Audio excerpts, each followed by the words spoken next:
Well, good morning, and thank you for joining us virtually for our final day of our 2021 Policy Outlook series. My name is Catherine Grinberg, and I serve as the Vice President of Public Policy at the Fargo-Moorhead-West Fargo Chamber of Commerce. I would like to begin by taking a moment to thank the Chamber's public policy sponsors. Our program sponsors, AE2S, Microsoft, Moore Engineering, and Primacy Strategy Group. And our supporting sponsors, Beverage Wholesalers, Blue Cross Blue Shield of North Dakota, Bremer Bank, Cass County Electric Cooperative, Essentia Health, First International Bank and Trust, MWC Advertising of Fargo-Moorhead, Sanford, and Excel Energy.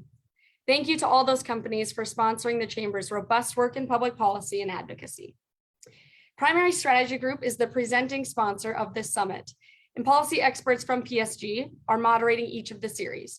So thank you, Primacy, for this great collaboration. So I'd now like to turn it over to Blair Thorson, the moderator for this morning's North Dakota panel. Blair is a member of the State and Local Government Relations and Regulatory Affairs team at Primacy Strategy Group. Prior to joining PSG, he represented the 44th Legislative District in Fargo from 1998 to 2016. Thank you, Blair. I'll turn it over to you. Hey, thanks, Catherine. I appreciate that introduction. And Primacy Strategy Group is proud to be the presenting sponsor of this series. And I am really looking forward to moderating this morning's North Dakota panel. To kick off our final Policies Outlook series event, we invited North Dakota's 33rd Governor, Doug Burgum, to provide some brief remarks.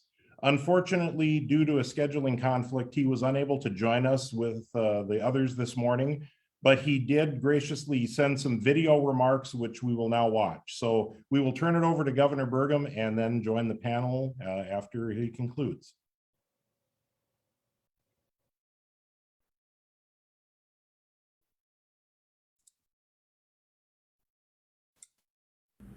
Greetings, Chamber members. We're incredibly grateful for everything your organization does for the business community of Fargo, Moorhead, and West Fargo. Thank you for the opportunity to be part of your 2021 Policy Outlook series. As you know, the state of North Dakota recently wrapped up a special session of the legislature, and I had the opportunity to sign several pieces of legislation that will have enormous impact on our state's present and future success.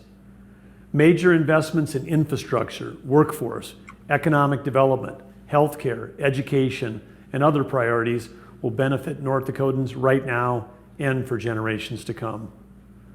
Prior to the November special session, we held a press conference in September to unveil Accelerate ND, a blueprint for high return on investment of the $1 billion of ARPA funds to help diversify and accelerate our economy and to provide the legislature with the best possible starting point for a short special session. Working with our state agencies and the private sectors, we crafted a plan to cut taxes, diversify our economy, get ahead of inflation, and create long-term cost savings for citizens. All of this without growing government or raising taxes. And thanks to strong alignment and swift execution by our lawmakers, we were able to accomplish all of this together while simultaneously providing significant tax relief to hardworking North Dakota taxpayers. Through the wise use of our previous 2020 COVID relief dollars, we were positioned to be able to strategically invest this latest round of ARPA federal funding to move North Dakota forward immediately. The largest single investment of the $1 billion of ARPA funds is $150 million for a private sector matching grant support for a game-changing natural gas pipeline to carry gas from our western oil patch to our eastern North Dakota communities to serve those communities and to attract new industry. By capturing and making better use of our abundant natural gas, this pipeline will help lift the ceiling on oil production and thereby lift future state revenues that supports the continued growth of our over $8.6 billion legacy fund and other state funds for schools, water projects, and outdoor recreation. This gas pipeline is already paying dividends because it was instrumental in helping to close the $750 million corn wet milling project, which has been announced for Grand Forks County. Other infrastructure investments include at least $317 million and up to possibly $452 million for roads and bridges across North Dakota state and county and townships, $75 million for critical water infrastructure, $45 million for enhancing our already strong broadband networks, and nearly $23 million historic investment to upgrade both state and local parks. To address our state's workforce challenges, we've approved $88 million in one-to-one matching funds for private sector investment in career centers, such as the proposed facilities in Fargo, Grand Forks, Minot, Watford City, Williston, and Dickinson. These are all modeled after the very successful Career Academy that already exists in Bismarck. Grand Forks just raised their $10 million private sector match in only 70 days.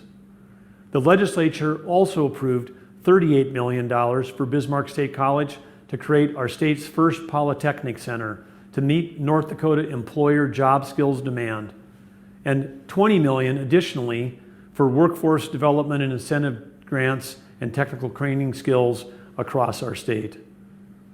To further support economic and energy development, in addition to the natural gas infrastructure, the legislature approved $20 million for hydrogen development grants as approved by the newly formed Clean Sustainable Energy Authority, and $10 million for autonomous agriculture matching grants as inspired by Grand Farm.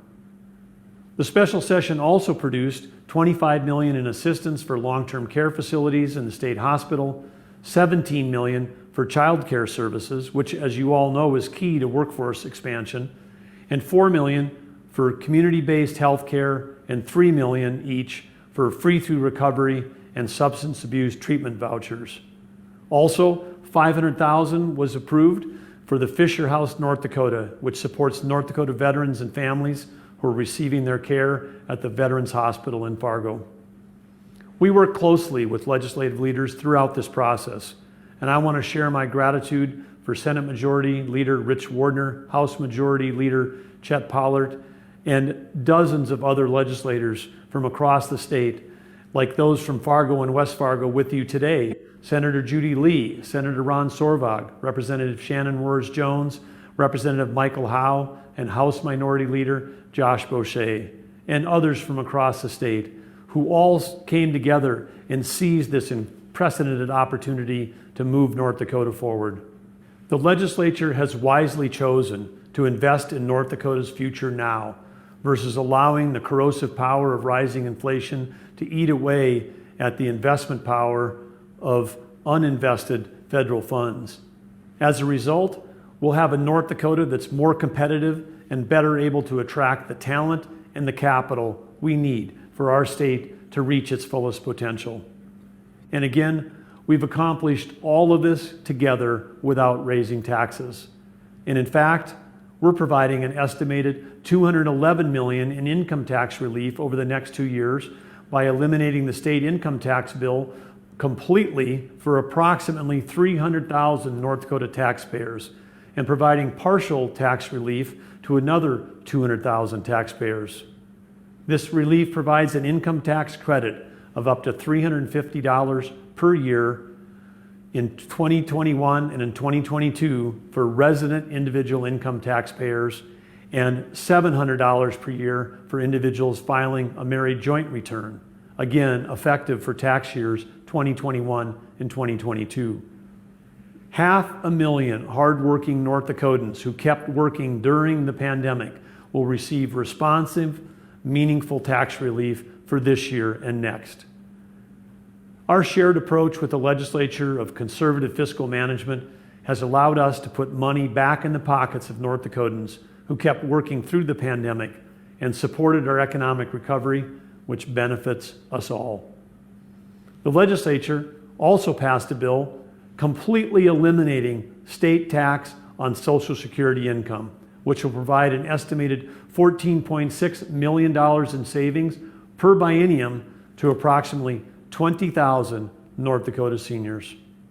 Last spring, the legislature smartly took advantage of the historic low interest rates and the power of legacy fund earnings to pass the most significant bonding bill in our state's history.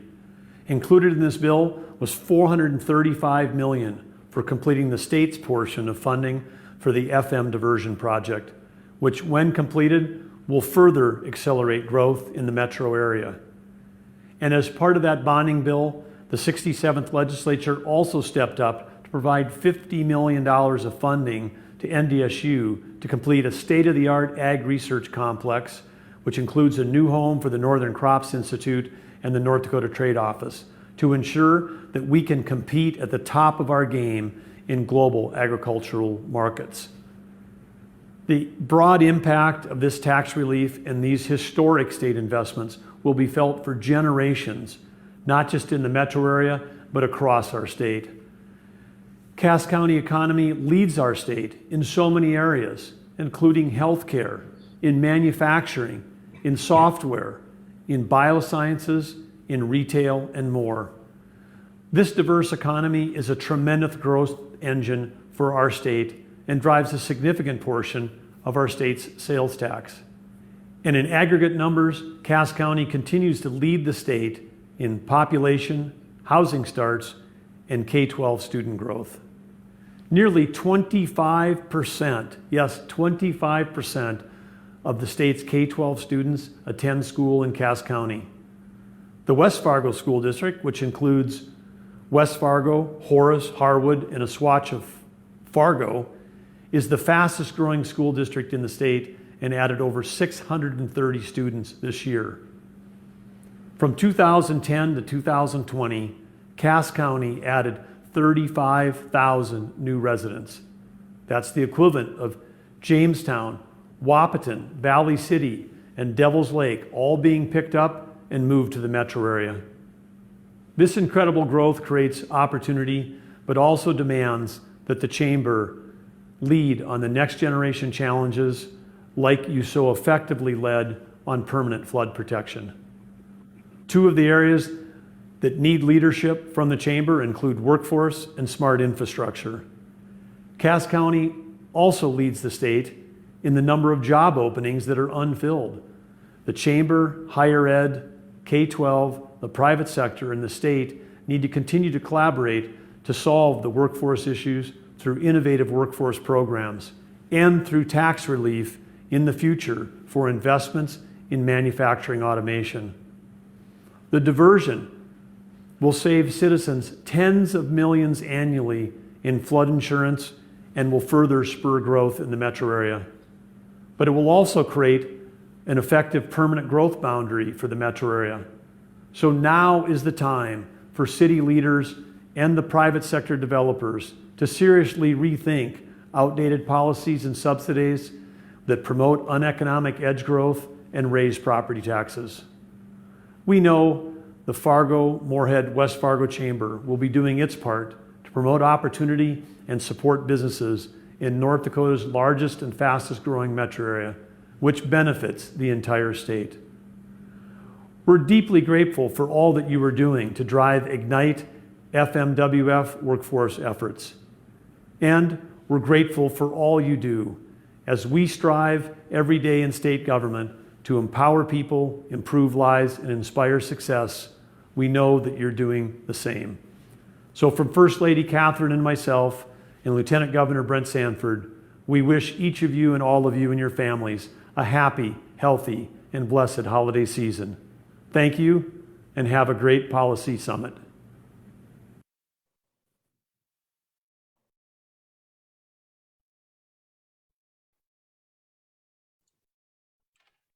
Well, thank you, Governor Burgum, for those remarks. Great update on a lot of things going on throughout our state, and we will touch on those as we get into our panel this morning.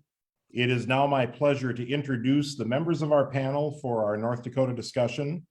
We will start with someone who I have the honor of having as my senator and also as my neighbor, Senator Ron Sorvag. Senator Sorvag was first elected to the North Dakota Senate in 2010 and represents the 45th Legislative District. He serves as a member of the Senate Appropriations Committee, and he served as a member of the Legislative Redistricting Committee during the 2021 special legislative session. Next, Senator Judy Lee. Senator Lee serves from District 13 and was first elected to the Senate in 1994. She chairs the Senate Human Services Committee and also served as co-chair of the Joint Technical Corrections Committee. And this was the committee which handled policy-related issues during the special session, which recently was completed.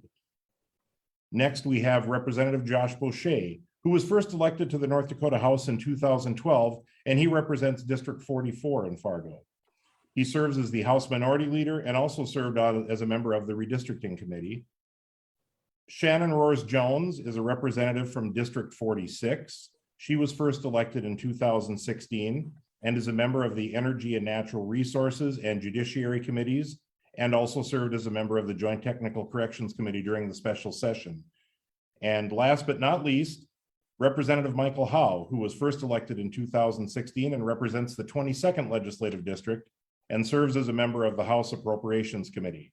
So we would like to welcome our panel of North Dakota legislators, a very great group of people who I've had the honor to work with over the years. And we're going to jump right in with some questions for the panels. But I want to remind folks that if you do have a question for the panel, please submit it through the Q&A function, which should be on the bottom of your screen. You do have the opportunity to submit questions, which we will hopefully get to. So I'd like to go ahead and start with Senator Sorvag. Two of the key functions of the special legislative session that we had just completed in November were to establish the new legislative districts, which are going to be in place for the next decade, and also to appropriate roughly $1.1 billion of the American Rescue Plan Act funds. We'll start with redistricting. Given your service on both of those committees, appropriations and redistricting, I guess broadly, let's look at kind of overall the special session, your thoughts on that, and then we'll drill down into some more of the details. Thoughts on how it went and kind of how it was unique as compared to other years when we've done similar type special sessions. Well, thank you. And thank you for having me on the panel. I appreciate the Chamber's invitation.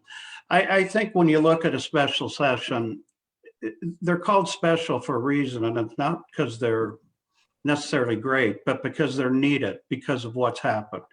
And I've only been, this is the third one actually, or fourth, but most of the time, this one is more structured because we knew we'd be coming long ago because of redistricting.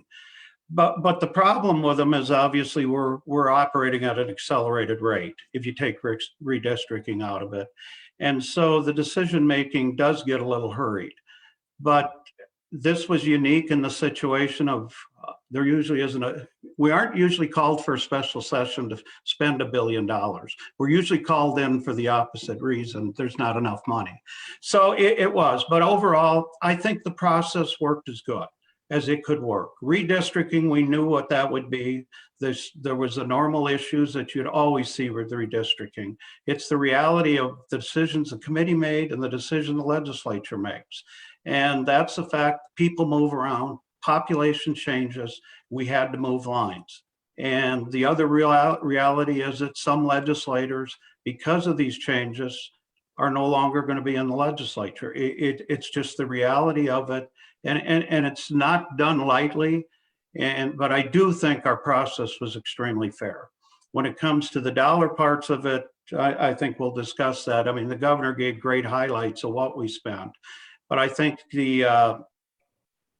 there's some problems when the fact that 6 minutes of testimony is all you hear on any issue and you spend $1 billion. But at the end of the day, we turned out pretty good product. So I think being a special session done in 5 days, all that work, we did a pretty good job. Sure, and I think the governor did talk a lot about that. I mean, one of the things he talked about was kind of where money went throughout the state. And in an effort to sometimes fairly distribute those funds across the state, it's hard to make major investments into one area, and instead it's easier to maybe put smaller amounts throughout the state in a wide variety of initiatives or programs. I don't know if there's a couple of examples that you have of where maybe the legislature did invest some areas in this special session, and perhaps where maybe things did fall below the mark, or where maybe the next time when you come back in 2023 or sooner, who knows, there might be some opportunity for expansion or places to put funds. I know you had a lot more requests than there were dollars. Well, I think let's start with the numbers. The requests were $9.2 billion. In actuality, we had $700 million to fund $9.2 billion of requests. because that 317 million that went to high, everybody hears about the billion, but the 3.7 million going to highway was what we committed last session. And we thought it was going to come off other federal funding, and that fell through. So there was a commitment to fund that on the front end. So we only had 700 million plus. So you knew when you're only going to be able to fund 7 to 8% of the requested money, a lot of things were going to fall on the wayside. And I can just talk from what the Senate Appropriations Committee really focused was to trying to stick with one-time issues or one-time projects. Now, one time doesn't mean it's going to be done in the next year, but there's an end date, and not to develop new programs and get that, because there wasn't time. There wasn't policy committees doing that. So I think we did pretty good. Of things that fell on the wayside, that's really, I'd like to see maybe more money for water, but that wasn't going to happen after we did all the money with bonding. And that's kind of, every legislator is going to have a different say on that. But I think at the end of the day, we were pretty fair to most of the state. We picked out needs, we picked out big projects. Yes, we missed a lot of things, but we also added new things like the natural gas pipeline that we're going to support. And there is a statewide benefit, even though it'll be a few years. But I think the most important thing people have to remember, and that was the discussion we had all along. We never said, no, your project isn't a good idea. No, we shouldn't fund your project. Our outlook, at least in the Senate, was we didn't think it rose, or we didn't have enough information to do it in a special session. I think people need to understand is most of that money is going to get spent after we've been there next January. So a lot of this stuff's going to be talked about again. We've got another wave of money coming. So I think at the end of the day, it wasn't so much, we had to pick and choose what we thought rose and what could spend the money. It's got to be appropriated by 24 and spent by 26. So at the end of the day, I think we missed a lot. We'll always miss a lot, but I don't have specific, I could pick a little one here and there, but I think we were fair to the state. Right, but you've opened the door for maybe further discussion as you go forward is kind of what we're hearing, that there may be some opportunities next. I think there's a lot of opportunity, and I told many people that brought projects in front of us, don't walk away like you lost. Come back. You got a little more time, and actually you got a better time, because our whole process, a lot of this had policy implications besides money. And we all know the best way to do that is to go through the policy committees and then leave the appropriators just accounting dollars, because that's, in the long run, that's what we prefer doing anyways. Right. Let's touch briefly on redistricting. The redistricting bill, which was House Bill 1504, did incite kind of debate, maybe not across the political aisle, but within the majority caucus. We do have a situation where North Dakota does have super majorities in both the House and the Senate on the Republican side. Maybe explain a little bit about how kind of the process worked and the debate that took place. And as the governor said, Cass County, for example, is gaining a lot of population. Other parts of the state are losing population. So how does that dynamic play in when you draw the boundaries that'll take the next 10 years to form legislative districts? Well, I'm going to start with the process, and this is the first time I've been on the committee. But normally, the numbers have come out in March of April of the year, and the committees start their work in June. We received the numbers in the very end of August, and we had 1 month to do our work. Actually, we had about 3 weeks, because Legislative Council needed the final information to start working on maps. It took them quite a few weeks. But the reality is population moves, and it moved a lot in the state of North Dakota. And also the fact that because of the growth of the state's population as a whole, every district needed about 2,300 more people than they had last redistricting. So at the end, the district has to be relatively equal in population. They have to be equal, one person, one vote. We had a 5% margin above or below as the tolerances that we had to draw with. And there was a lot. And actually in Cass County, we went from 10 districts to 11 districts. We had the population to fit 11 districts in. And I think, I worked with those 16 people. We all drew some different maps. We all worked to conclusion and agreement. But I think everybody was there trying to make a pretty fair process. And yes, there was some discussion and debate. Yes, we heard people of my own party because we are in a supermajority. And that's just the reality when the population moved. But most of the discussion outside of those that were districts went away or they weren't where they wanted to be was the fact that we divided 2 districts, were the House districts. And that was the point of contention. That was not unanimous through the committee. There was a lot of discussion. Should we do it? Shouldn't we do it? There's rules and federal election laws that we were trying to follow. So time will tell, but it wasn't a unique concept. Montana and South Dakota already do it. There's legal precedents for it. South Dakota tried to change it and the courts wouldn't let them. North Dakota's been in court before over it, but the number didn't match up the way they did. So we did divide to District 4 and District 9, their House districts. And that to me, I think was most of the discussion on the Senate side. And I think the House people will have to address that, but I think it was a lot of the discussion. Over and above that, the normal mapping, there was people unpleased, and if I was some of them, I would have been too. That's reality. But I think we did a pretty fair map. We kept 33 counties whole. We used that really as a guide. And as you got into dividing up the counties, I can speak mainly to Cass County because along with Representative Boschee and myself and Representative Howe, we were the Cass County representatives on there. And I think we come with a perfect, absolutely not. Anybody happy with 100% of their district? Probably not. But I think at the end of the day, and including myself, but I think we did a pretty fair job. So over and above normal complaints, except for the divided district, I think is where you saw the most contentious debate. Right.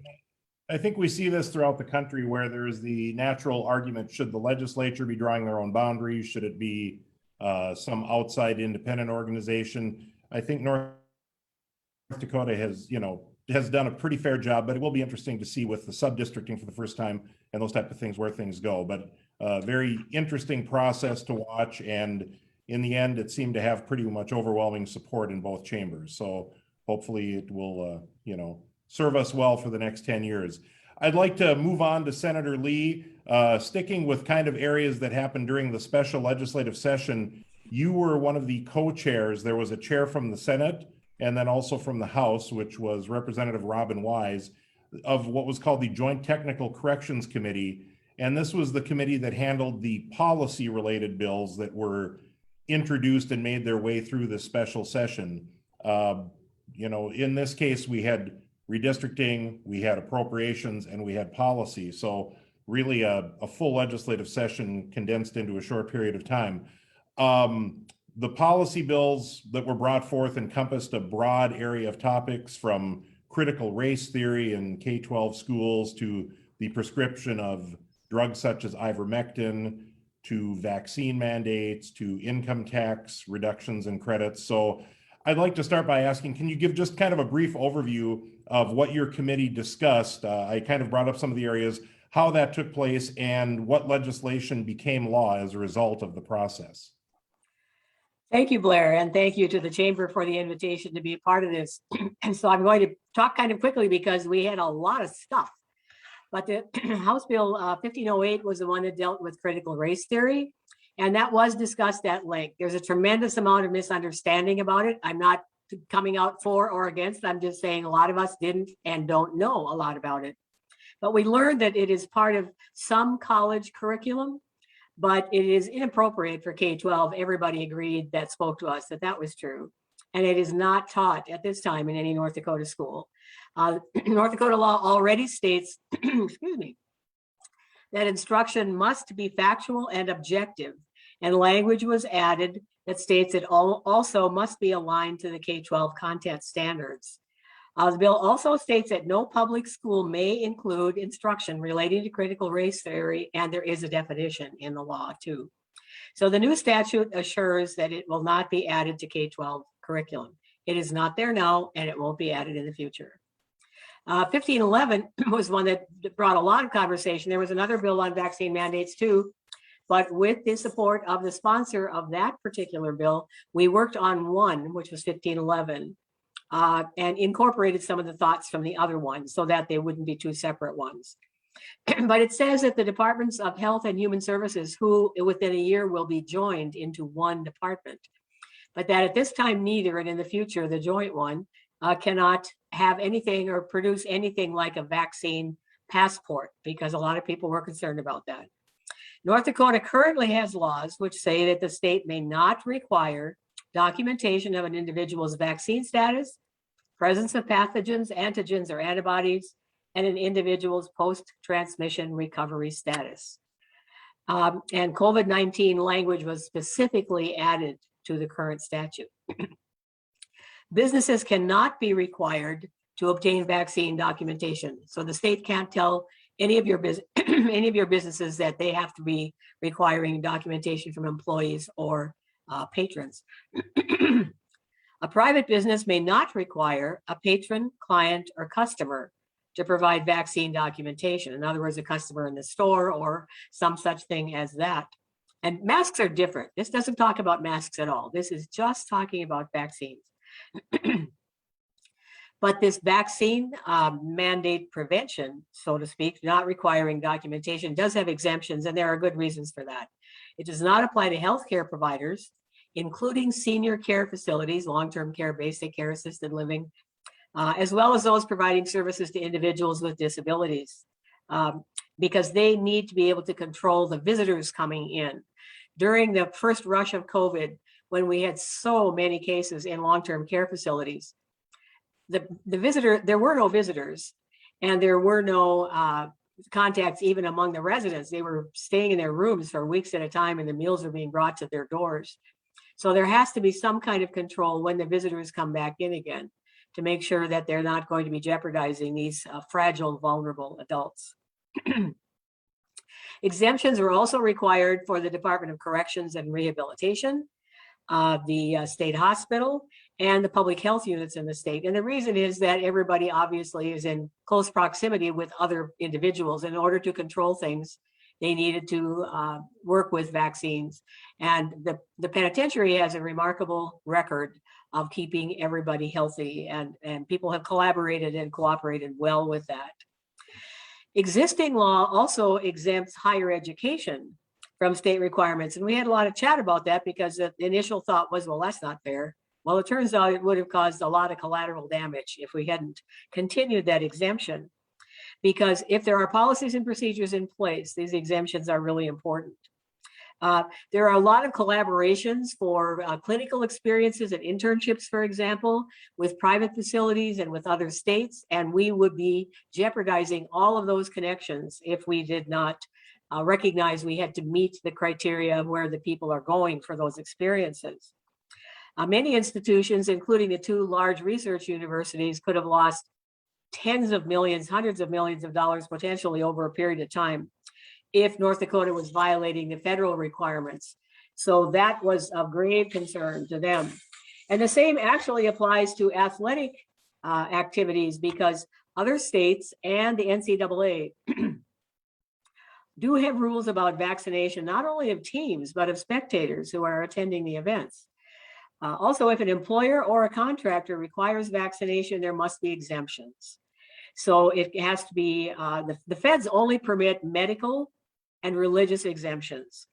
But the state of North Dakota has had exemptions for religious, philosophical, or moral beliefs for children's immunizations. And we've added COVID-19 to that. So that's another potential exemption. So we have to meet the criteria in order to have an exemption, but they are definitely available. It was important to include language that would not interfere with the ongoing lawsuits. We know there are 3 federal executive orders that are being challenged in court, and North Dakota has been a part of that. Our Attorney General has been a part of some of those. And North Dakota is supportive of those efforts to block what has been seen as onerous intrusions on a constitutional basis. And so that's I'm sorry, what? I'm sorry, some or all of those have seen action since the legislature met now. I'm about to tell you about that. Oh, thank you. Hang on. All right, perfect. All of them have been blocked by federal judges. And just this morning on the news, they said that the Senate has overturned the executive order concerning employers who had 100 or more employees. Now, this is not over yet. It's still in the legal system. But we had to be very careful to have language in this bill that would not interfere in any way with how those lawsuits might proceed. So it didn't mean that we were wishy-washy about it, but it is carefully worded so that that can proceed, because it's all still work in progress and it's in the courts. But all three of those executive orders have been stayed by federal judges at this point. But this bill will be in effect until the 2023 legislative session. And so 23, excuse me, 22 is the election. So this will expire, so to speak, when the next session is over. So the next legislative session will involve revisiting this issue. And we would certainly hope that we have COVID behind us and not still be in the midst of it.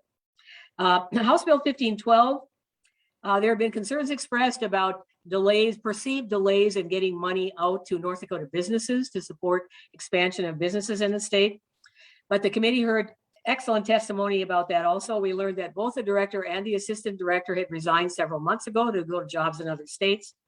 And there were several other vacancies, so they had a tremendous workload for the remaining staff.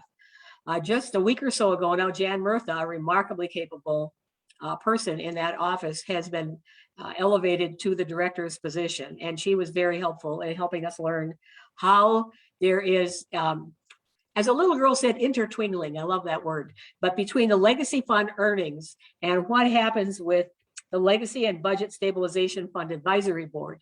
So that makeup was changed by adding, a couple of legislators also, one from each house, but also adding two people, the treasurer and the insurance commissioner, who are involved with the board that deals with the legacy fund.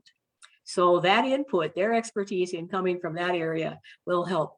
We also learned that the process, even though we've all been a bit impatient perhaps, or some of us, it has moved pretty judiciously compared to similar projects in other places at other times. It's a complicated process and it's coming, and we want to be able to fund those North Dakota businesses that could benefit from it. So I think that was a step in the right direction.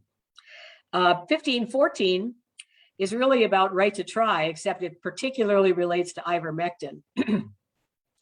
Because the bill started out requiring healthcare providers, docs, nurse practitioners, physician's assistants, to give patients ivermectin, which is an anti-parasitic medication commonly used for animals and prescribed by veterinarians, but also has human uses. However, it is an anti-parasitic and not an antiviral drug. So human use includes treatment of head lice and skin conditions and things like that. So there has to be some discussion between the professionals who have knowledge of how these drugs will affect the human body and the patient, of course, and that includes the pharmacist. So in the end, what we did was to reword the bill so that the licensees, the docs, nurses, pharmacists in hospitals would not be disciplined by their licensing entities if they were involved with the dispensing of ivermectin after a discussion between a patient and a provider. So we've had right to try legislation for some time in North Dakota. I recall when that was a bill in our committee, but it only applies to terminal illnesses. So this would apply here as well. And the governor mentioned House Bill 1515, which was the income tax credit of $350 per individual, $700 for joint filers. Also, Social Security income is removed from the taxable income list for North Dakota.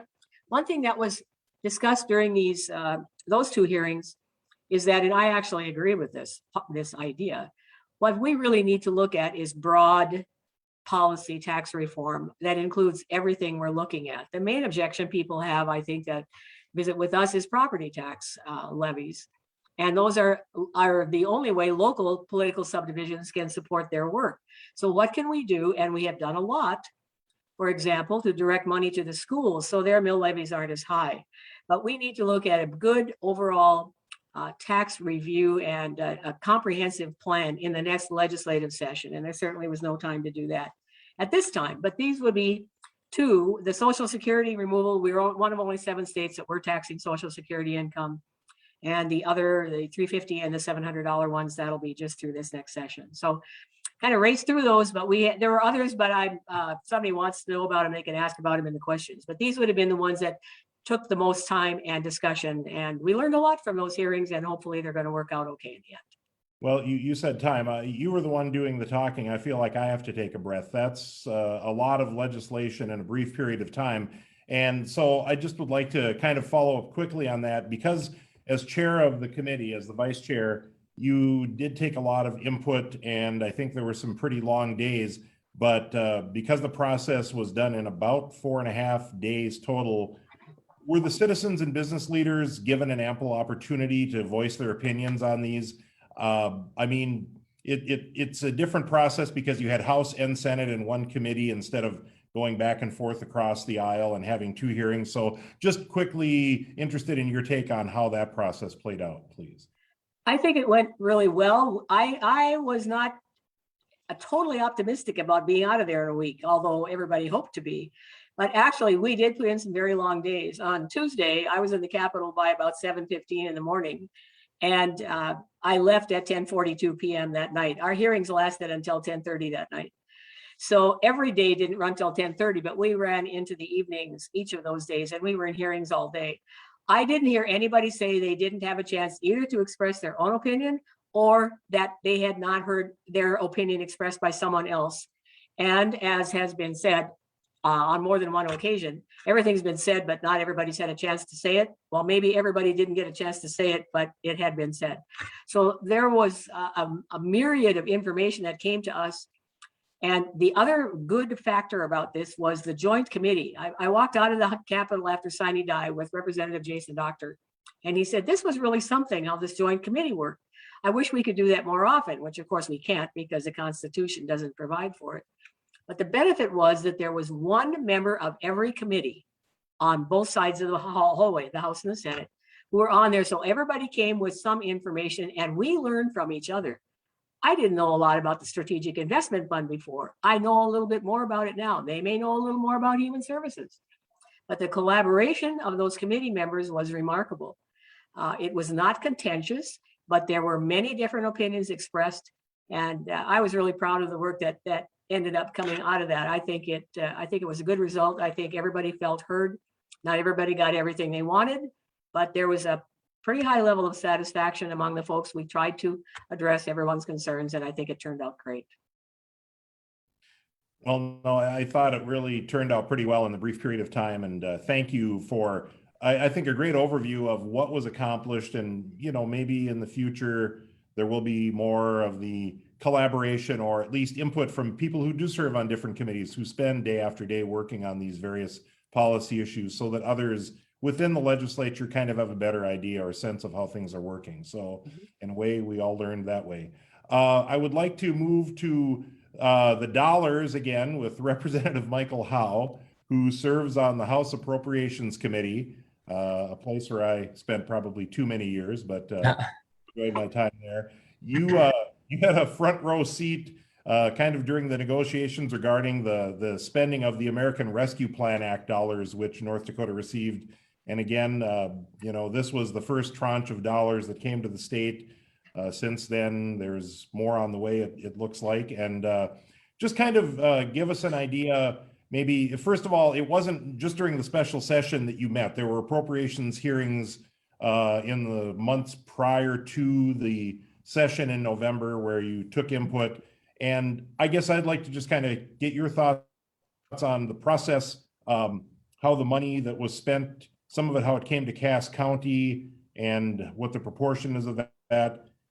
And then maybe we can touch a little bit on some of the other areas such as taxes, but go ahead with kind of your thoughts on where the process took place during the special session and the lead up to it. Sure. Well, thank you, Blair, and thanks for the Chamber for the invitation today. This was something we've never done before. The both House and Senate Appropriations Committees met every week through the month of October. And it was the House and Senate Appropriations Committee that went through the $9 billion in requests that Senator Sorvag had alluded to. This kind of goes back to, think of last summer, the summer of 2020. There was quite a few legislators upset with the process of that first tranche of federal money that went through. It was divvied up by the Emergency Commission, rubber stamped by the budget section, and all that money was distributed. This allowed more legislative input as to how the American Rescue Plan Act dollars would be spent. So Senator Sorvag and I and Representative Boschee was out there, I think at every meeting too. Had a long time out in Bismarck through October in preparation for our special session in November. If you look at where some of the money has gone and what's going to Cass County, we increased or allocated $75 million of water funding. Now, not all $75 million will be going to Cass County, but it opens up more opportunities for that money to come to Cass County. I know in Castleton, within my district, we're trying to get a soybean crushing plant there. They need access to water. They will try to seek those funds through the State Water Commission. Department of Corrections, there was $4.8 million there. Stipends to county jails. I don't know the exact formula for that, but I'm sure Cass County will be seeking those funds. $5 million for Parks and Rec. That will be distributed to the state Parks and Rec, to local Parks and Rec. So out of Fargo Parks and Rec would have access to that. I know there's just under $2 million to North Dakota State University for high performance computing. We talked about the Fisher House, $500,000 to the Fargo VA. Something I worked on with the help of Senator Sorvag was $10 million for Grand Farm. Right now, they've got a campus south of Fargo. It's a tent and a couple porta potties. That Grand Farm effort, I think, will be huge as we move into the 21st century and looking at agriculture. Representative Howe, can you just briefly touch on what Grand Farm is for those who might not be aware in the audience? It is quite something. Yeah, it's an effort to bring advanced technology to North Dakota, advanced agriculture technology, have North Dakota be the epicenter of advanced agriculture technology. We've got, I feel North Dakota farmers and our egg producers are the best in the entire world. This would allow an opportunity now to create, bring in entrepreneurs, private business, give them a house, we'll say, to create and manufacture and spur innovation for agriculture technology. Right now, they've got 10 acres south of Fargo.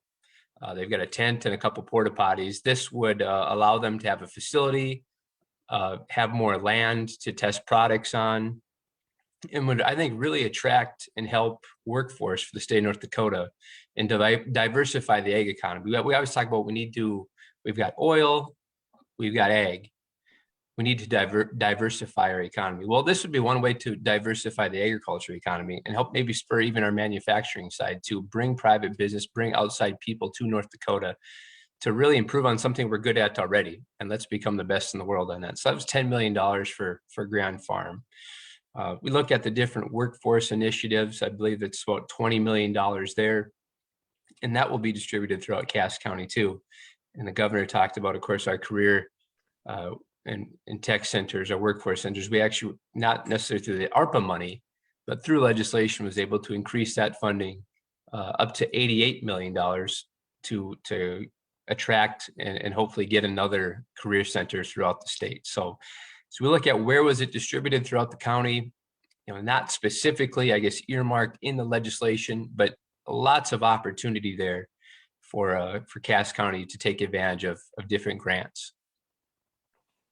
No, that's great. And I think as we go forward, we'll see, as Senator Sorvag touched on a couple of minutes ago, maybe ideas that were brought forward this time around, there needs to be just a little more flushing out, and with additional funding resources as hopefully the state continues to grow in other areas.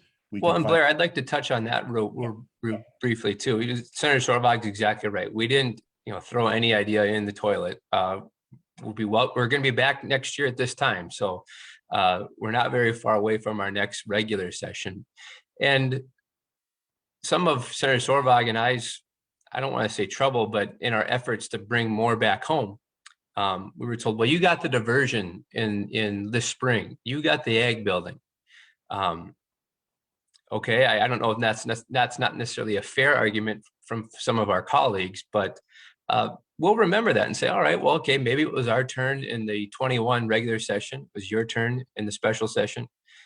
Now we've funded all these other things with federal money, opening up more general fund dollars. My take will be, well, now it's our turn again. So I think I'll come with that mindset. And I encourage the chamber too to say, hey, we were able to do a lot of cool things for the entire state, not necessarily mainly focused on Cass County, but we can get back to that for the 23 legislative session. No, and that's a great point. I think, as a partner in this, we can show the value of making investments in this part of the state and how that benefits residents throughout North Dakota. So thank you. Absolutely. Great reminder. Briefly, the other thing that in addition to you appropriating money, as Senator Lee mentioned, there was a $350 annual individual income tax credit for North Dakota citizens that was passed and signed into law. And there is discussion about making permanent tax changes or even eliminating income tax or changing property tax. What do you see, Representative Howe, as maybe some of the tax relief plans coming forward in the 2023 session? And to what degree do you think there may be support on that? I know the legislature has had a history of doing tax reduction, but I think it's one of those voices that's being raised even louder at this point. Yeah, we had a $412 million ending fund balance from our 1921 biennium. And so the income tax credit, which we passed at the special session, came from that amount of money. The governor has stated over and over again, income tax affects more people than property tax. We always hear about property tax. The legislature, previous to my time being there, I think during the Howe administration, had a property tax buy-down. I think conceptually, that's a hard thing to maintain. Through the late 2000s, property taxes were rising, and the administration, the legislature at that time was looking at a way to provide help. Now, I don't know if that necessarily decreased property taxes across the board, but it's a tough thing to maintain. And the legislature ended that 2 bienniums ago and took on county social services funding. So the income tax, we feel we can reach more taxpayers throughout the state. And there will be an effort in the 23 session, I think, to certainly reduce income taxes permanently and perhaps even eliminate them. I know our House tax chairman, Representative Hedlund from Montpelier, has been a big proponent of that. He's brought legislation in prior sessions to do that. I think he'll do it again. And I think there is some appetite to do that. The Senate, the House has passed income tax elimination in the past couple sessions. The Senate had resisted that, but I think now people are open to having that conversation again. I'm not going to speculate whether it's a done deal or not, but as we move into the 23 legislative session, that will have a significant amount of airtime, I believe, with the elimination of income taxes. As we've all learned, until that final gavel drops, there is nothing yet. But at least the discussion will be there going into that next session. And so it will be interesting to watch and see how this will affect individuals and businesses throughout the region, because it certainly is a factor when people are looking where they can put their dollars to put their families and their businesses. So. Yeah, and Blair, I'll just real quickly too, I'll finish on, we all liked lower taxes. I think every single one of us here would like lower taxes. Lower income taxes is great. As a legislator, I don't hear as much about income taxes as I do property taxes.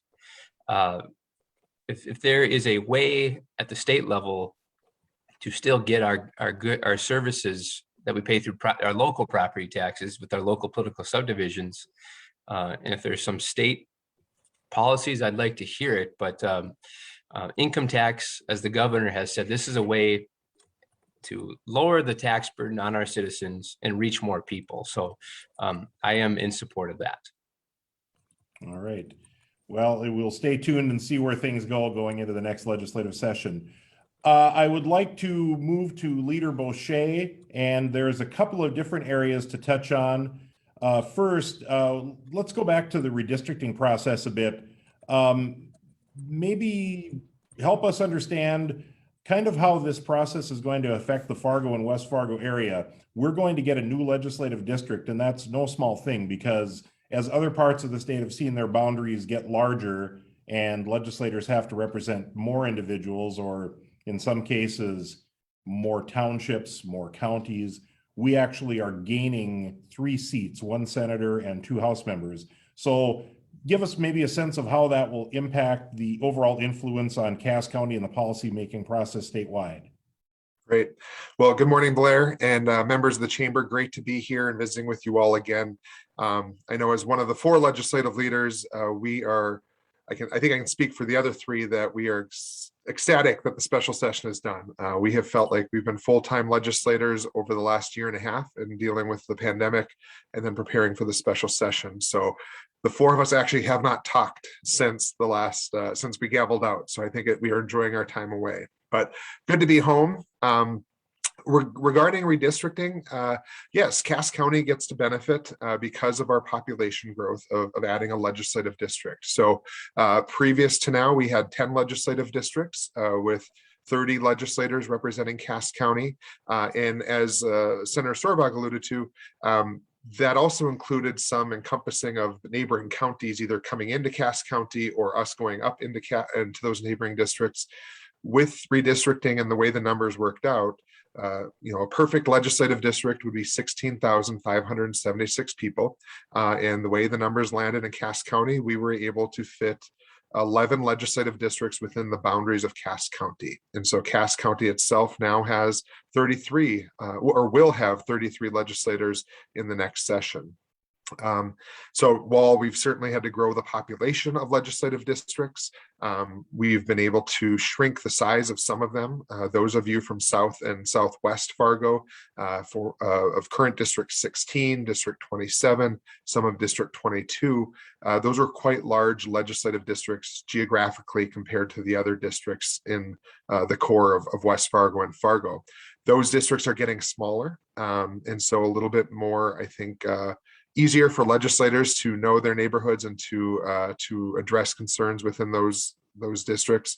But also, much to the credit of the work that Senator Sorvag, myself, and Representative Schauer did within Cass County and the conversations we had, if you looked at the map of the legislative districts before redistricting and after, you will see that the lines got much straighter.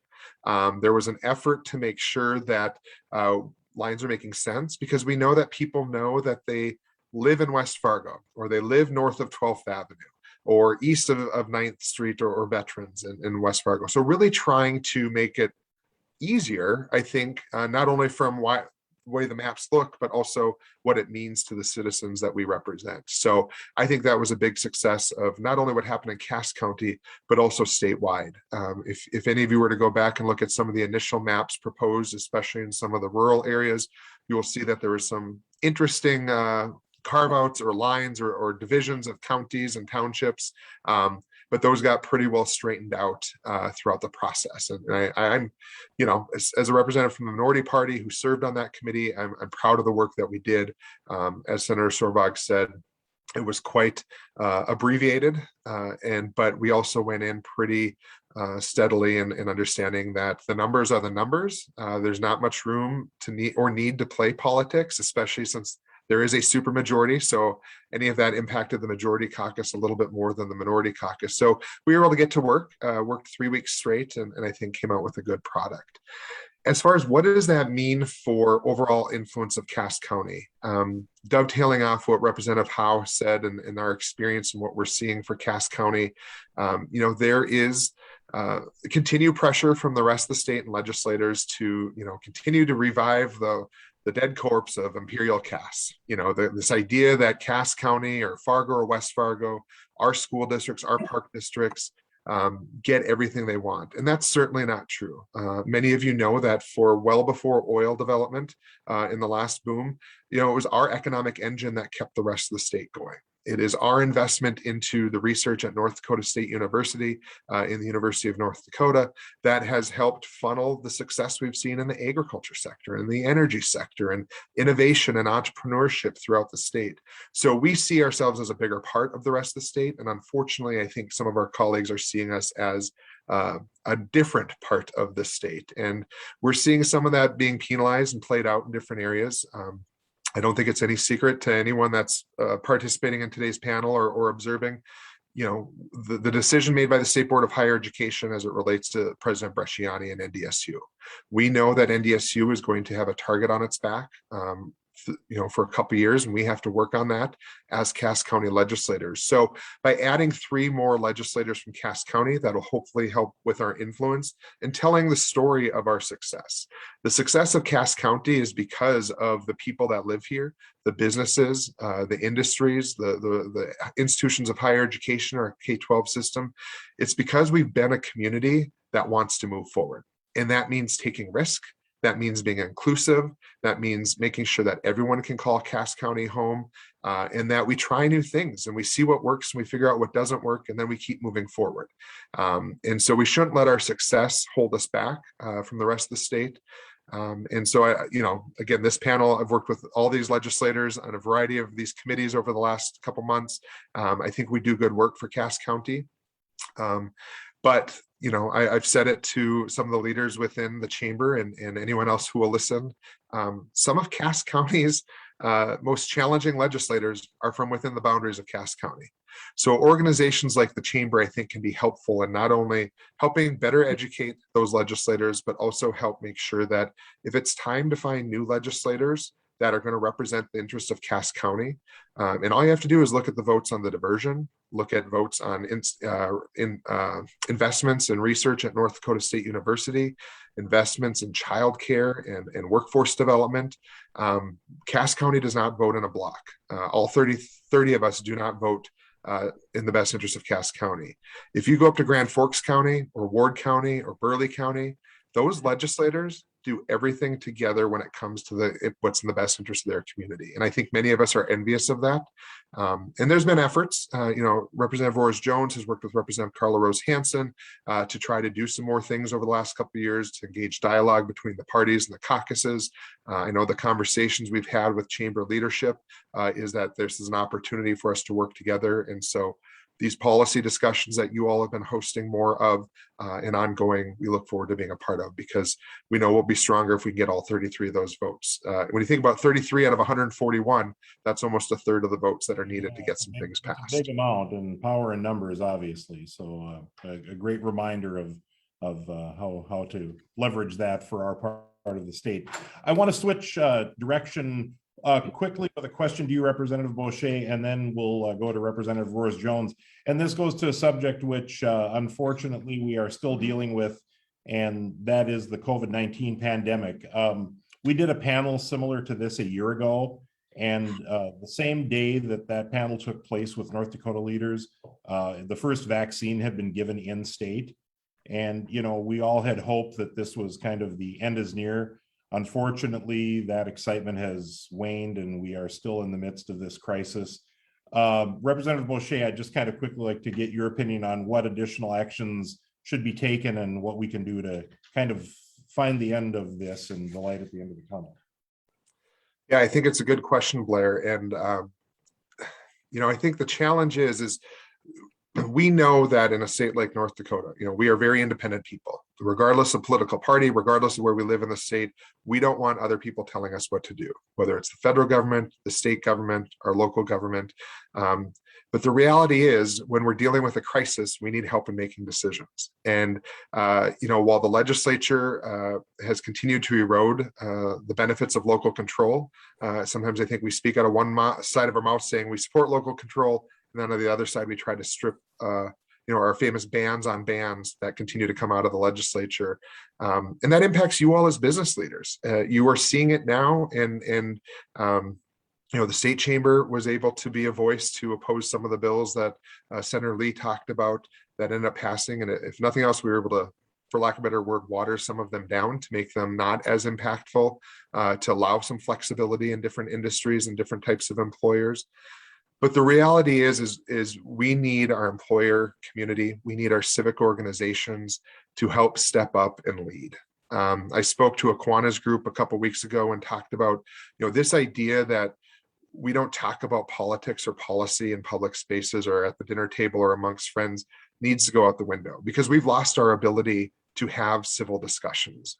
And that void has then allowed for the extremism that we're seeing in all parties, that we're seeing across the board, and is allowing, the voice of science and reason to be limited. And so while we want to support personal responsibility, the only way out of this at this point is through personal responsibility. We know that if people will get vaccinated, if they choose not to get vaccinated, that they follow appropriate public health guidelines in terms of wearing a mask in public, and if you're sick, stay home. There are some things we can do from a policy perspective, both locally and statewide, to support some of that.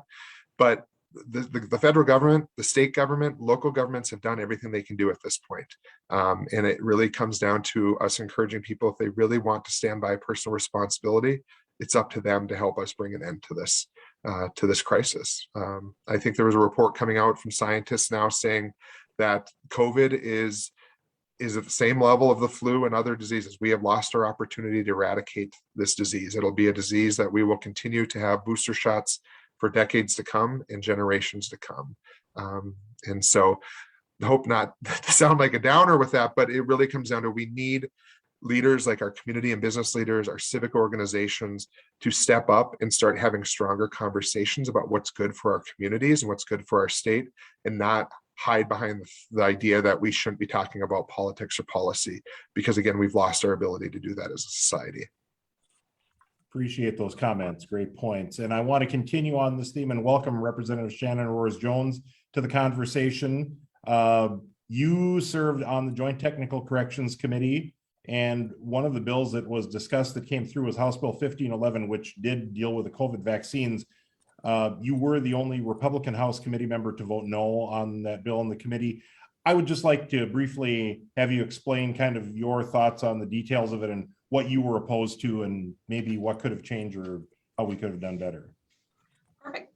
Well, first, thank you, Blair. Thank you to the Chamber for having this event. I think it's great to give us a chance to kind of debrief all of the things that we worked through during the special session, and kind of have an opportunity to explain why we voted the way that we did.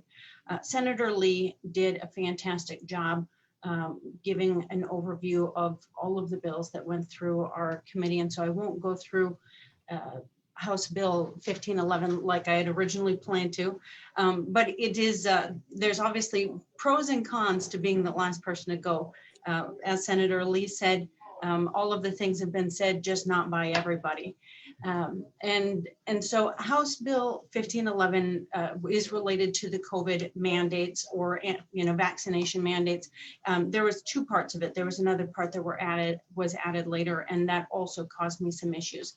But related to the mandates, I think all of us on this presentation can agree that we don't want the state government mandating to any individual that they must be vaccinated against COVID, especially when this vaccination is new. We haven't had a chance to see all of the ramifications, although the science is showing us that it's very effective and very safe.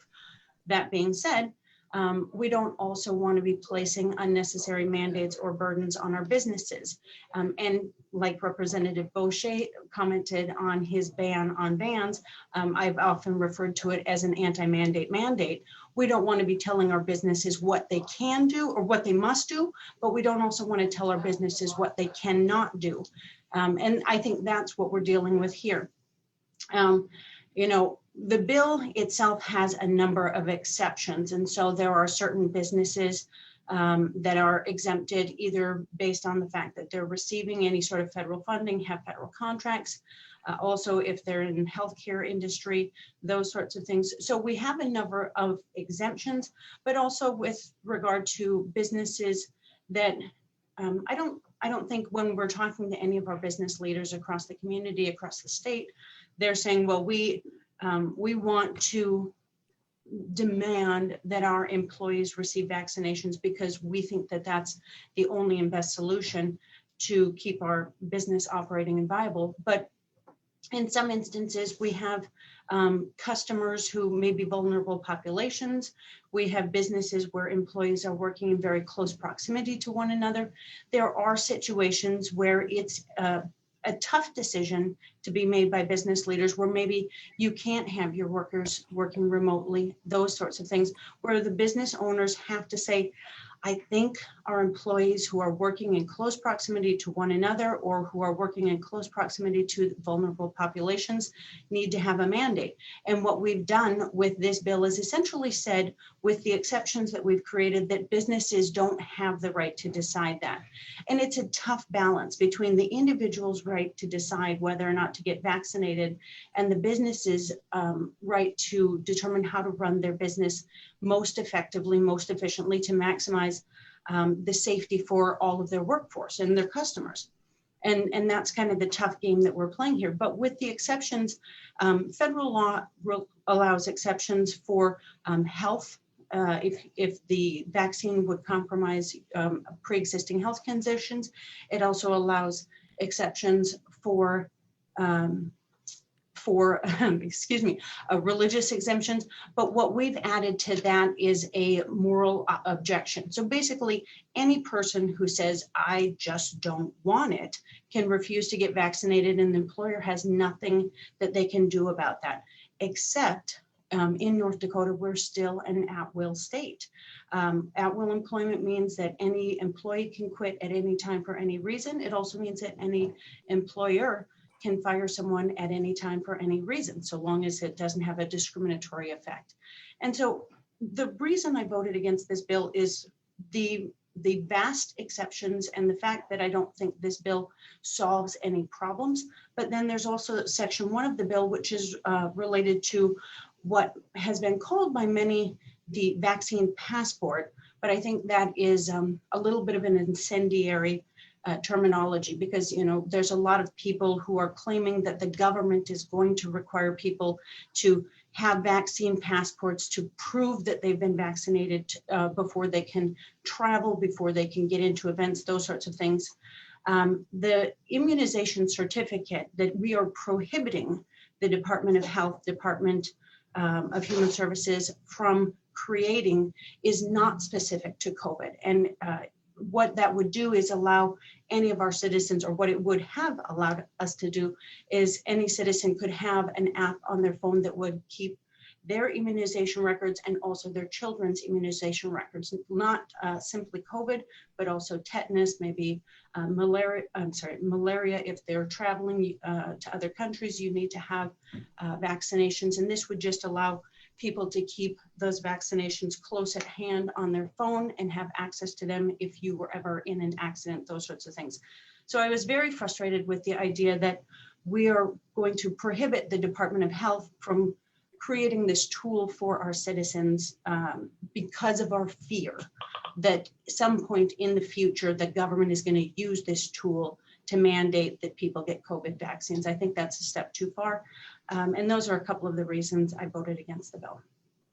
I appreciate that. It makes sense, after hearing kind of what happened in the expedited time, how things may have played out a little bit differently. And just very briefly, and we touched on this before, was it proper to do policy related issues in a special session like this, do you think? And this can be a yes or no or real brief. I know I've heard a variety of opinions on it, so just curious as to what your thoughts were after serving on that committee. Thank you. I think sometimes yes, and I think there were certainly bills that we heard that we didn't need to. In a bill like this, and some of the bills that were very specific to timely issues like COVID, obviously this is an ongoing concern. There's a lot of people that are very concerned about vaccines and vaccine mandates and those sorts of things. And I don't think anyone in the legislature wants to be mandating vaccines for our citizens. But related to some of the other bills that we had, Senator Lee also referenced the bill related to critical race theory. I don't think that that is an issue that's germane for a special session. Obviously, Senator Lee indicated this. We heard from the state superintendent and other school superintendents that this is not an issue that's being taught in the schools. And so I don't understand why we would bring a bill forward during the special session to prohibit something that's not being taught, especially because critical race theory, as Senator Lee said, it's a complex subject. We did create a definition of it in the bill, but I think you can ask anyone sitting next to you at work or anyone that you encounter on the street, what is critical race theory? And everyone is going to give you a different definition because I don't think anyone truly understands what it is. And so I think we're creating a lot of problems with prohibiting that for school districts. We had some testimony in committee sent to us examples of critical race theory from parents who were concerned with some of the things that they were seeing at schools. And some of the examples of critical race theory that they sent us were rainbow flags, or conversations about LGBT education, or things that they were hearing their students being taught or talked about. And that's not critical race theory. So here again, keeping decisions at the local level, if there are instances that parents are concerned about, I think those are best determined by the school district at the local level. And for us to create a policy across the state about things that we're going to prevent our teachers from teaching, I think we're creating more problems, because parents don't have a good understanding of what is critical race theory. So now they're going to continue to go back to their school districts and tell their teachers and tell the administrators, you can't teach this because this is critical race theory, when it's really not related to race at all. Great answer. Thank you very much. I want to go now to a discussion with the panel. Unfortunately, you know, time is not always our friend. We could probably go on for the rest of the day, but people have other things going on. So this is going to be a bit more rapid fire, but I want to start with Representative Roers-Jones. And this is a topic which was touched on by the governor in his remarks, and I believe it came up earlier. And this is the issue of water. Always a fun one.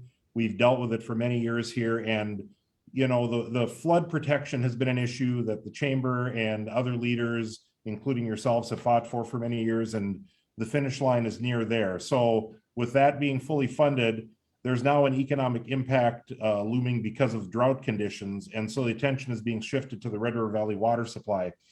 So Representative Roers-Jones, I'll start with you, and then I'll start calling out people here as we go. Where does this project kind of fall on your legislative priorities? And what do you think is the appetite for the legislature to get this water supply project funded? And maybe touch on a couple of funding mechanisms. We don't have to touch on all of that, but I will start with you and then we'll move on to others. Perfect, thank you. So I think the water supply project is very important to our region. And when I say our region, I'm not talking specifically about Fargo or Cass County. And I think that's the biggest thing that we need to focus on, is that the water supply project, the Red River Valley water supply project, impacts much more than the Red River Valley. It actually provides supplemental water and potential irrigation water for about the eastern third, if not the eastern half of the state. And so I think the timing for the funding for this is not only critical in the fact that we have a potential drought cycle coming towards us, but also the fact that we have these ARPA infrastructure, I'm sorry, not the ARPA ones, the federal infrastructure funds that have recently been allocated. I don't think we know all of the limitations on those, but I do hope that some of those will be available for this water supply project, which will provide supplemental water to the eastern third of the state in times of drought. I think what we need to make sure that we're doing, as Representative Boschee, I believe, is the one who talked about before, is making sure that we help our business leaders talk about and help our legislators understand that this is not a Fargo project. It's not even a Cass County project, because that's where we lose some of the enthusiasm from other legislators across the state. There unfortunately is a lot of sentiment out there that Fargo or Cass County get everything that they want, and it's wholly untrue.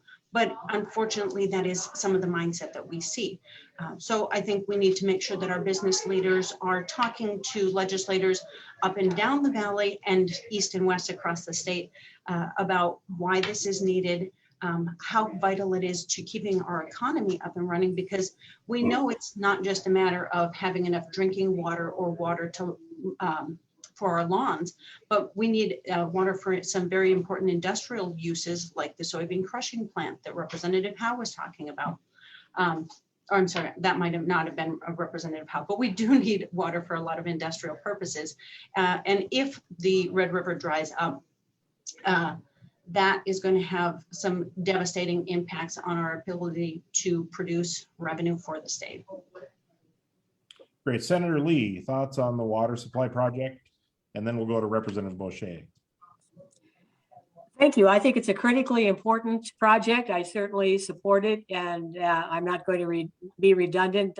Shannon has done a good job of covering details, but it benefits so many places, and it's a long time coming. The water supply was supposed to come from Garrison Diversion decades ago, and the McCluskey Canal is still dry. So we can do better than that, and we are going to, and I'm confident that that will come forward. All right, Representative Boschee, and then we're going to go to Senator Sorvag and Representative Howe. Yeah, I just would, especially how Representative Roers-Jones laid it out. This is a regional project that benefits most of the state, just like we saw when we approved this natural gas pipeline from the Bakken to the Grand Forks areas. Communities will be able to build off of it and benefit from it. But I think another angle for us to consider is if we don't access that water from the Missouri River and claim it as ours, which right now we have the rights to, another state's going to try. And those have been water fights that we've been trying to hold off on for a while. And it's also an opportunity for us to work with our state's tribes around making sure that water stays in North Dakota rather than benefits other areas of the country that need water as well. So if we don't start claiming these rights, they could be taken from us from the federal government or another entity. Senator Sorvag, thoughts? Well, I agree in the importance, and I've always been a strong advocate, but as an appropriator, I'll talk a little bit about how we're going to pay for it. I saved the money guys for last, exactly why I went to you. And we had water topics on Tuesday, and this was discussed. I mean, the real project right now would accelerate to a 6-year build out. What does that cost the state of North Dakota? That means the next 2 bienniums, the state of North Dakota's got to come up with $300 million each biennium. Well, we don't have cash in the bank. So we're going to have to get very creative. Do we bond again? And as Representative Howe knows, both chambers are going to be pretty resistant to doing another bonding for water this early. And but I mean, that's some of the issues we really have to deal with. And it's what's happened, and I'm going to do this as fast as I can because of our time. But we promised the diversion about 10 years ago. We're going to help fund it out of the Resources Trust Fund. Resource Trust Fund was a hope, and Blair was there at that time, that'd be $500-600 million a biennium. That's not a reality, and it's never going to be. We've locked more in at about $300 million a biennium. That says that fund cannot be funding these large infrastructure projects. And we hit $3 billion projects for water at the same time. Fargo diversion, Red River water supply, Minot flood control. They are what they are. The price tag is it. We got rid of one, but we got 2 big dogs in the race. So we got to work with everybody to figure out this funding. I agree. Some think it is, we got everything, and some feel we got the diversion, now it's over. This is extremely critical. And we're going to, there's a lot of pieces to this, but we are going to have to build support because you are not going to do this on a cash basis, or it's going to take 20 years. So we either borrow, we use legacy earnings, we put it in that infrastructure, we use some of this new dollars come in. So I hope we can build the support because it is regional. It is for a big part of the eastern third of the state. And but we got to we can't get parochial. We got to tie Minot at the same time. I'm very serious about that. We can fund those two in another mechanism. We have moved water forward in the state of North Dakota phenomenally because it takes that pressure off the Resource Trust Fund. So the discussion is happening. It's there. The push is there. It's really the discussion. Are we going to try to fund it in 6 years or 2-year build out? Or excuse me, 12-year build out. And I hope right now somewhere we can get 6 or at least 8. Well, and I think there's going to be another approximately $2.6 billion in federal money coming. So maybe a portion of that can be used, but we're not certain. Representative Howe, I don't know if you have thoughts on that or where we're going. Rumors of another special session. We don't need to touch on that right now, but there's, word on the street. Well, I guess to address that, I hope not. We're a year away from a regular session. I don't want to be a full-time legislator. I've got nothing further to add. Senator Sorvag touched on a lot of it. We do have funding mechanisms to do that. We're lucky to have the Bank of North Dakota, some type of financing plan there, very low interest at with whatever terms it could be. There's mechanisms to do that. It's just going to take a lot of teamwork, a collaborative effort from the group here on this panel, as well as the business community. And like I stated earlier, we seem to be taking turns on projects, and some people really take that to heart. So people might see the diversion as, well, that's your turn for water. We need to go a different route, but we'll go to the Capitol and share our message and why it's not just important to Cass County, but really the entire state of North Dakota, and why that benefits everyone. Terrific. I do want to go very quickly to a question that was submitted online, and this has to do with kind of civic discourse and where we are right now. And we've seen some of this in a couple of recent retirements being announced by members of the legislature. There is, kind of a sense amongst the public and amongst legislators that the environment in the politics in the state of North Dakota has become more divided. I don't know if we want to use the word toxic, but more divided. Is there anything that can be done between the two chambers or parties or amongst leaders that would improve the environment over and above being good role models? Senator Lee, I heard you speak somewhere recently where you said something about, what would your mothers say or something along those lines. So I'm going to start with you. I stole maybe your thunder, but I'll start with you. And if anyone wants to jump in, they can, don't have to answer, but I think it's a great question as to where we are amongst ourselves. I think that we've all seen in many venues deterioration of that. And when Bruce Furness and Maury Lanning retired from their mayor's jobs, they both said that one of the disappointments that they had after many years in public service was the diminishing civility. And here we are 20 years later or whatever, 25, and it's still here. If there was anything good that came out of the demonstrators in the lawn of the Capitol who came into the building and packed our committee room, it's that I would bet, if not all, at least most of them had never observed any kind of committee hearing. And hearing is a word that means that you hear all of the points of view, and we're respectful and we ask questions, but we don't tolerate noisy crowds. And so Robin Weiss and I both gabbled down and they settled down, and the presence of the highway patrol officer who showed up and sat in the room certainly added to the civility level. But one of the folks on the committee ended up visiting with one of those men who was a part of that crowd. And he said, I'd never seen how this worked before after the meeting was over. And that was really interesting. So if it enabled them to see how we work, I think the responsibility for us as legislators is not to be heavy-handed about it, but to assist the new people who are coming in understanding the culture of the Senate and the House, that we are respectful of one another, even if we disagree. I think too many people are watching C-SPAN, where I think people on the federal level play to the camera, and they are rude to, they're interviewing congressmen or whatever, interview generals who ought to be respected, and they're really rude to them. I don't tolerate that in my committee, and you all shouldn't either. So let's just see if we can't not only be role models, but make sure that the protocols of our respective bodies recognize and make sure that the folks who are coming in new understand how we treat one another too. Leader Boschee, I see you nodding your head, and being from the other chamber and the other party, I'll just ask if you have quick comments on that.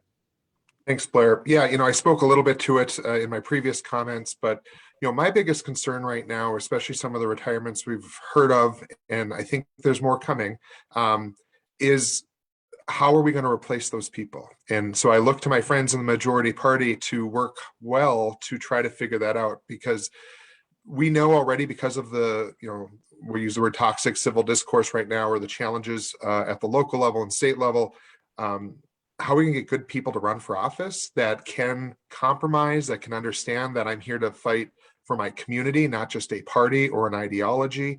And so to really work hard to make sure that we find replacements in places where, I'm honest, I'll say it right here publicly, Democrats aren't going to win in some of these districts. So it's upon the majority party to make sure that we find people who are capable of doing a good job and represent their communities in the interest of the state. So that is my biggest fear, is the long-term impact of who's going to replace some of these retirees, and the fact that we're going to likely hear from some others who will be retiring as well.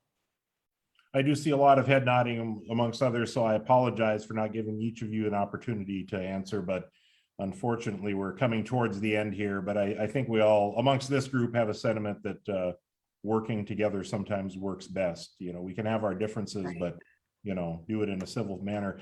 Very briefly, there was some discussion about how people voted and the delegations from our area. I do want to highlight quickly that the chamber has put together a really good document about this, the 2021 legislative review. This is available both in physical copies and online. So I would ask that members and the general public take a look at that. It really does give a great snapshot of where it is that your legislator and people around this area have voted on some key issues.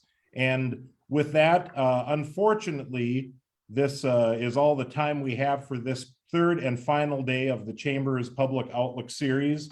And before concluding today's event, I would like to thank not only our great group of North Dakota legislators who joined us here this morning, but also those from Minnesota and also the federal offices who joined earlier this week.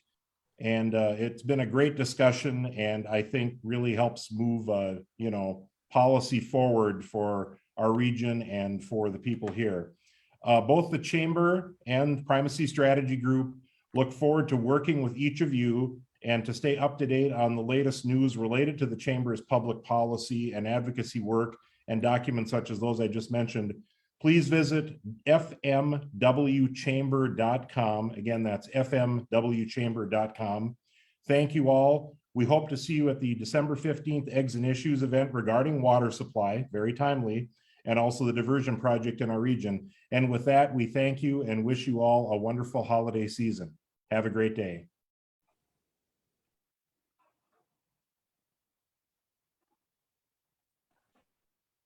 Work team.